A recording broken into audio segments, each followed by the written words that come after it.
there are people who have far worse problems than you. Isipin nyo yun.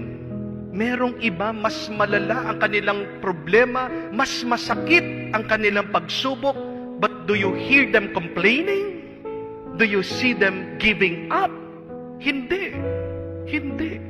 Sila'y nananatiling, nananalig at naniniwala sa Diyos, kumakapit sa Kanya. Kaya dapat gawin mo din silang inspirasyon na merong mga tao patuloy na lumalaban sa gitna ng kanilang pagsubok at problema.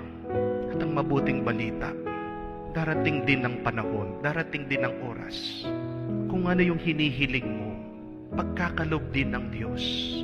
Your prayers will be answered in God's time. Bibigyan ka din ng panahon at oras ng Diyos. Let us have faith.